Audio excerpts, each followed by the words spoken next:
জুলাই গণঅভ্যুত্থানের দ্বিতীয় বার্ষিকীতে আগামীকাল জুলাই স্মৃতি জাদুঘরের উদ্বোধন করবেন প্রধানমন্ত্রী তারেক রহমান। এরপর জাদুঘর ঘুরে দেখবেন তিনি। সকালে সচিবালয়ে ব্রিফিংয়ে জানায় সংস্কৃতি মন্ত্রণালয়।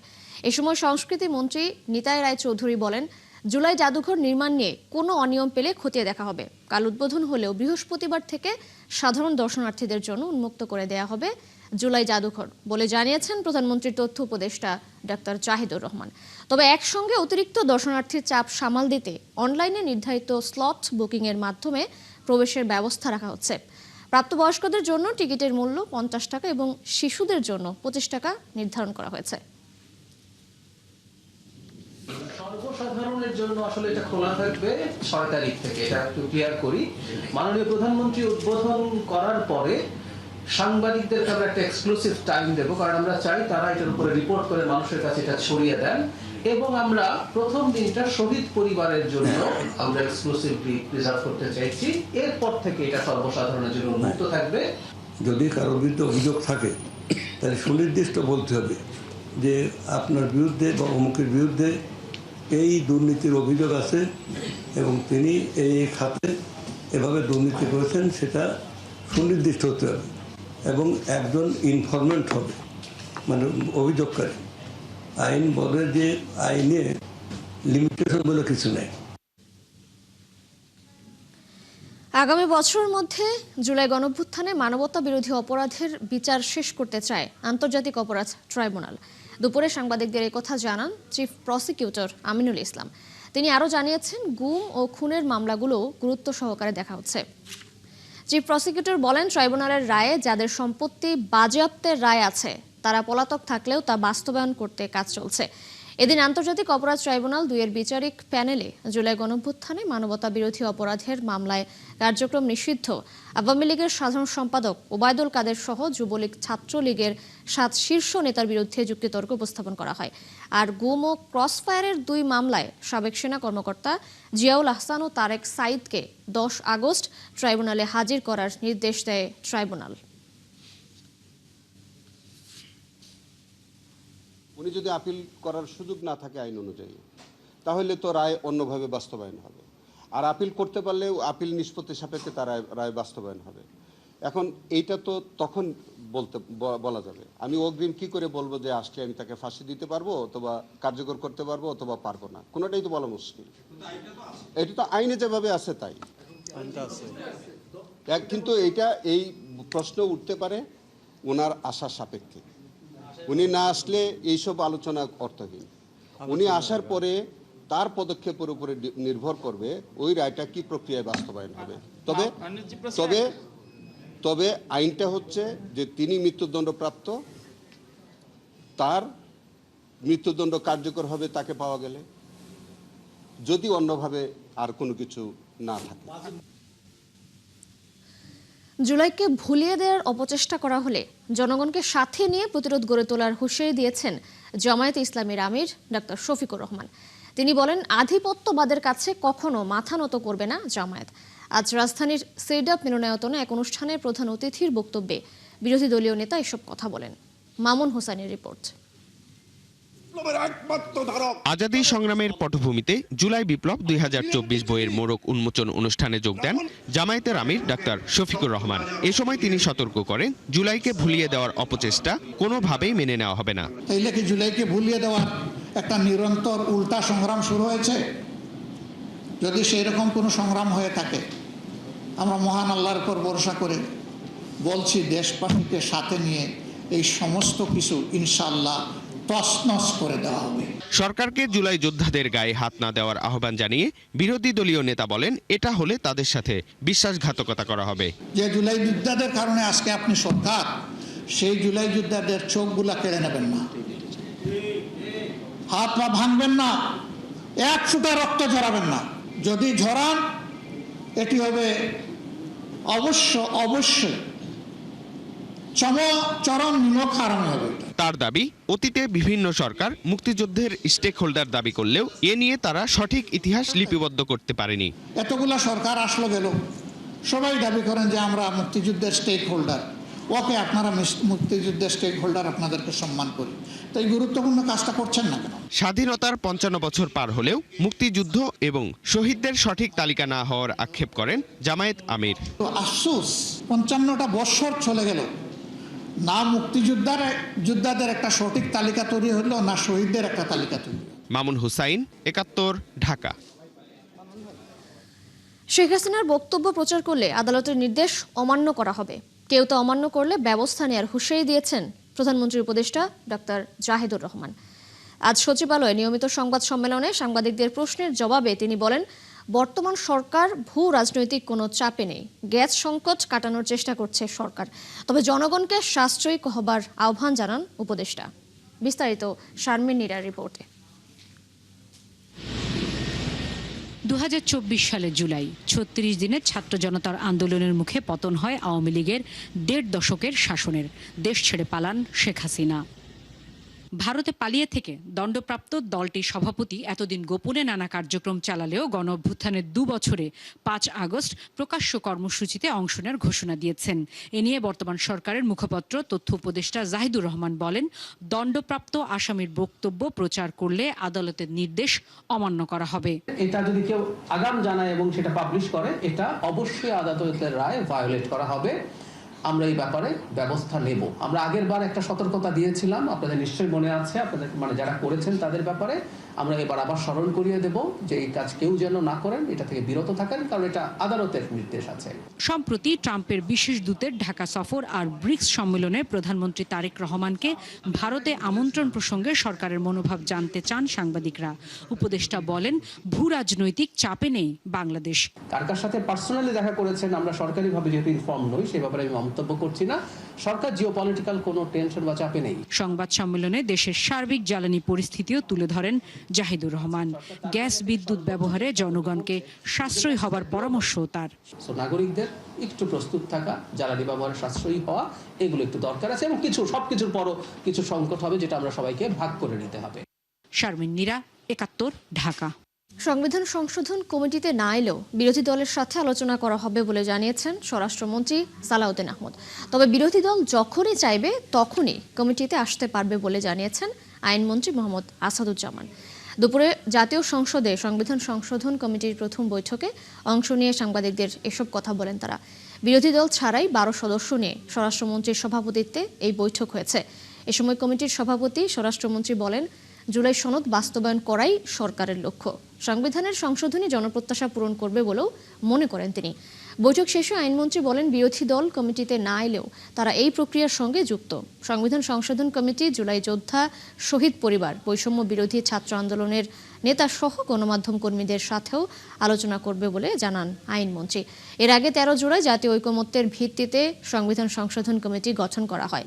তবে নির্ধারিত সময়ের মধ্যে বিরোধী দল নাম না দেয় ১২ সদস্যের কমিটি প্রথম বৈঠকে অংশ নেয়। আমরা সবার সাথে আলোচনা করতে চাই, এটাকে আমি চ্যালেঞ্জ বলতে চাই না। যেহেতু আমরা উদার এবং ওপেন, আমরা সবার কথা শুনব।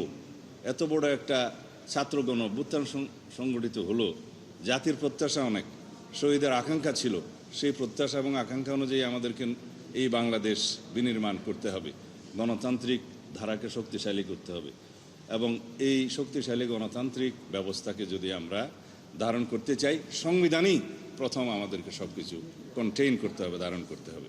এটা আমাদের কামনা করি আমরা, এবং জাতি আমাদের কাছে সেই প্রত্যাশা রাখে। সৌদি আরবের উপপররাষ্ট্রমন্ত্রী সম্পর্কে এগিয়ে নিতে ঢাকা এসেছেন।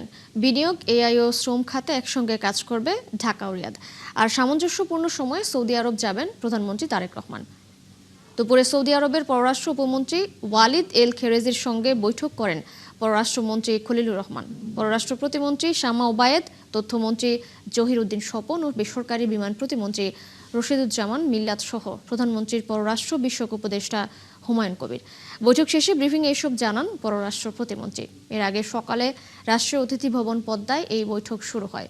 পরে প্রধানমন্ত্রী তারেক রহমান ও প্রবাসী কল্যাণ ও বৈদেশিক কর্মসংস্থান মন্ত্রী আরিফুল হক চৌধুরীর সঙ্গে আলাদা বৈঠক শেষে রাতেই ঢাকা ছাড়বেন তিনি। এর আগে সোমবার রাতে 2 দিনের সফরে ঢাকায় আসেন সৌদি আরবের পররাষ্ট্র উপমন্ত্রী ওয়ালিদ এল খেরেজি। বারবারই কথা বলেছেন যে আমরা শুধু একটা সেক্টরে থাকতে চাই না, আমরা অনেক সেক্টরে বাংলাদেশের সাথে সৌদি আরব কাজ করতে চাই। তো সেই জায়গাটাই কিন্তু প্রাধান্য পেয়েছে এবং শুধুমাত্র মাননীয় প্রধানমন্ত্রীর সাথে সাক্ষাতের জন্য কিন্তু ওনারা এসেছেন এবং আজকে রাতে চলে যাবেন। দক্ষিণ কোরিয়ায় বাংলাদেশের ৯৭% পণ্য ও সেবা অগ্রাধিকার শুল্ক নীতি সুবিধা পাবে বলে জানিয়েছেন বাণিজ্যমন্ত্রী খন্দকার আব্দুল মুক্তাদির। সকালে সচিবালয়ে দক্ষিণ কোরিয়ার সাথে সমন্বিত অর্থনৈতিক অংশীদারিত্ব চুক্তি CEPA স্বাক্ষর করে তিনি জানান, বাংলাদেশের বাজারে দক্ষিণ কোরিয়া পাবে ৮৭% শুল্ক সুবিধা। বাণিজ্যমন্ত্রী আরও বলেছেন, দক্ষিণ কোরিয়ার বাজারে বাংলাদেশের চামড়া, গার্মেন্টস এবং পাটশিল্পী অগ্রাধিকার পাবে, আর কোরিয়া নির্দিষ্ট কিছু কৃষি পণ্যে শুল্ক সুবিধা পাবে।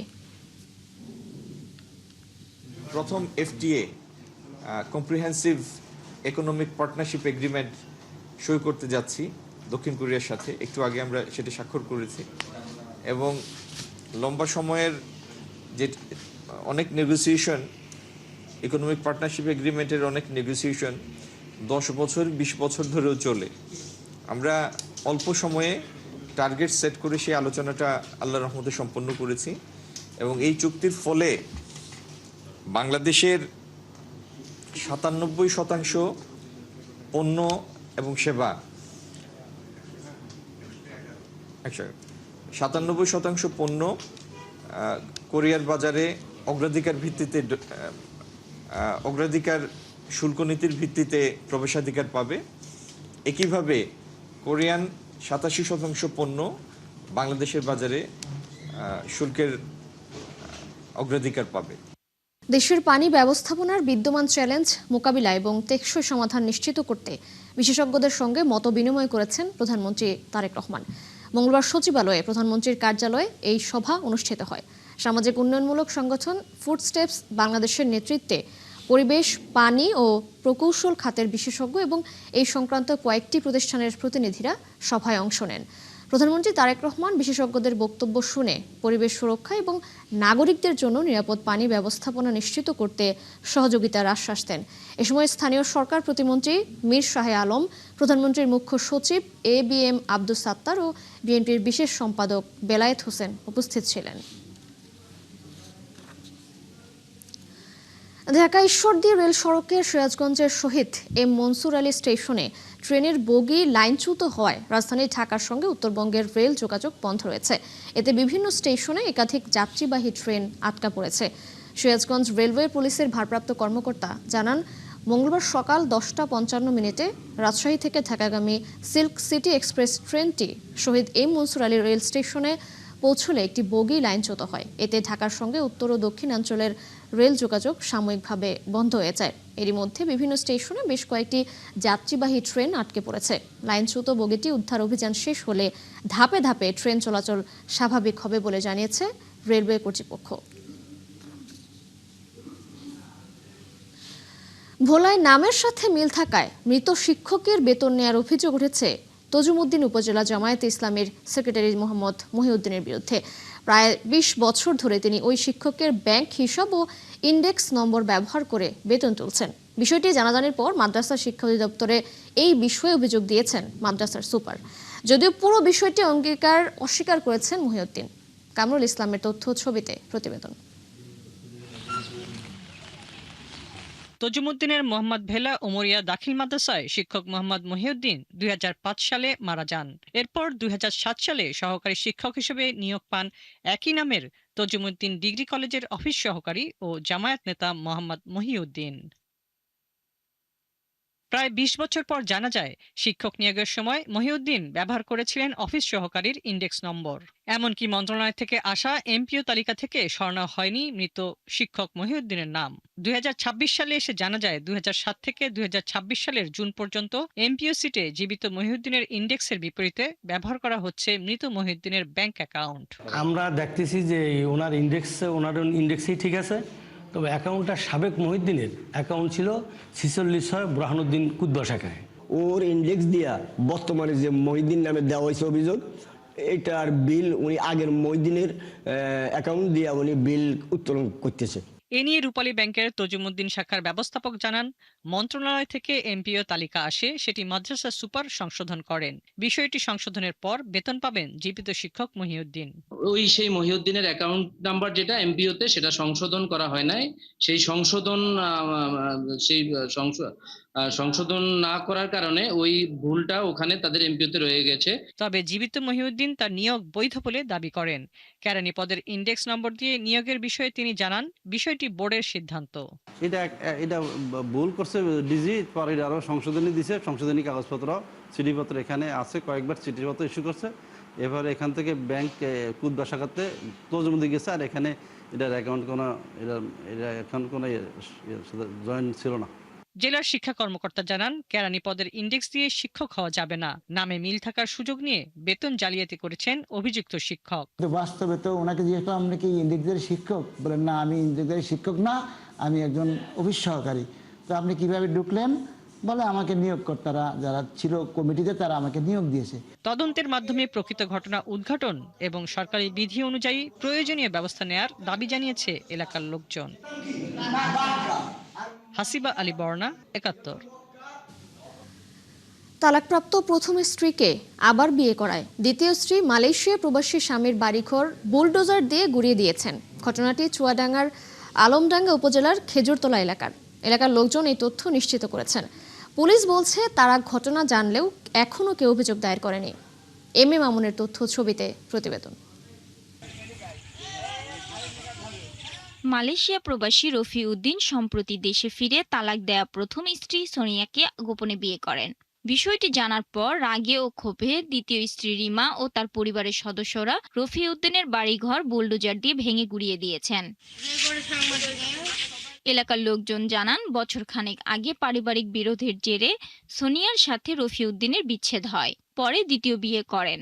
এর ১ বছর পর রফিউদ্দিন দেশে ফিরে আবার প্রথম স্ত্রীকে গোপনে বিয়ে করেন। বিষয়টি জানার পর ক্ষুব্ধ হন দ্বিতীয় স্ত্রী রিমা ও তার পরিবার।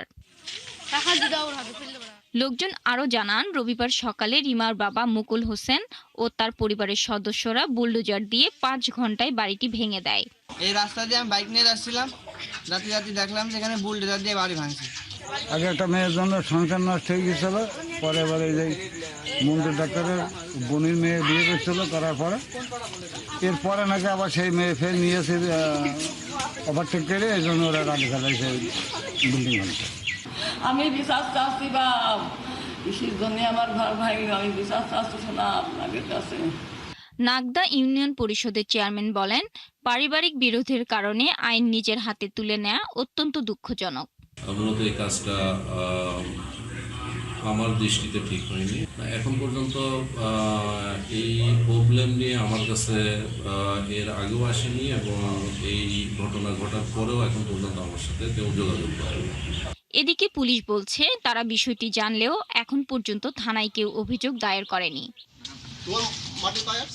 শাকিলা সিথি, ৭১।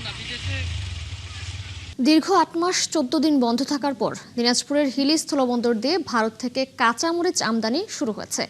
৩ ট্রাকে ২১ টন মরিচ আমদানি হয়েছে। আমদানির কারণে খুচরা পর্যায়ে কেজিতে ৩০ টাকা কমে মরিচের দাম কমেছে। সামিউল ইসলাম আরিফের তথ্য ছবিতে প্রতিবেদন। ভারত থেকে কাঁচামরিচ আমদানির খবরে সকালে যে কাঁচামরিচ ২৮০ টাকা দরে বিক্রি হয়েছে, তা ১ লাফে ৩০ টাকা কমে ২৫০ টাকা কেজি দরে বিক্রি হচ্ছে। আমদানিকারক জানান, বন্যায় দক্ষিণ অঞ্চলের অনেক মরিচ ক্ষেত নষ্ট হওয়ায় দেশের বাজারে কাঁচামরিচের দাম বেড়েছে। মূল্য নিয়ন্ত্রণে রাখতে সরকার কাঁচামরিচ আমদানির অনুমতি দেওয়ায় ভারতের নাসিক থেকে মরিচ আমদানি হয়েছে। ৬৯ জন ব্যবসায়ী ২৯,৭১০ টন কাঁচামরিচ আমদানির অনুমতিপত্র পেয়েছেন। গতকালকে আমাদের বাংলাদেশ সরকার আমদানির অনুমোদন দিয়েছে, যা আজকে ইন্ডিয়া থেকে কাঁচামরিচ আমদানি হয়েছে দেশের চাহিদা মেটানোর জন্য। আমাদের হিলি পোর্টে আজকে অলরেডি মরিচের গাড়ি ঢুকছে। আশা করি যদি প্রতিনিয়ত এই ইম্পোর্ট যদি আমদানি করে, তাহলে মরিচের দাম আগের তুলনায় কম হবে। হিলি শুল্ক স্টেশন সহকারী কমিশনার বলেন, যাতে ব্যবসায়ীরা ক্ষতির মুখে না পড়ে, তাই অগ্রাধিকার ভিত্তিতে কাঁচামরিচের কোয়ারেন্টাইন ছাড়পত্র দেওয়ার উদ্যোগ নেওয়া হয়েছে। যেহেতু এটি একটি পচনশীল পণ্য, আমাদের কাস্টমসের পক্ষ থেকে যত দ্রুত সম্ভব কাস্টমসের ফর্মালিটি শেষ করে যাতে কাঁচামরিচ বাজারে পৌঁছায় এবং সবার ক্রয় ক্ষমতার মধ্যে চলে আসে, সেই জন্য সর্বরকম প্রচেষ্টা আমাদের কাছ থেকে অব্যাহত থাকবে। গত বছরের 20 নভেম্বর সর্বশেষ এ বন্দর দিয়ে আমদানি হয়েছে। এরপর আমদানির অনুমতিপত্র বন্ধ হয়ে যায়। হাসান আহমেদ, 71। দর্শক, চলছে সংবাদ সংযোগ। সরাসরি সংবাদ অনুষ্ঠান দেখতে চোখ রাখুন 71-এর ফেসবুক পেজে এবং সাবস্ক্রাইব করুন 71-এর ইউটিউব চ্যানেল। থাকুন 71-এর সাথেই।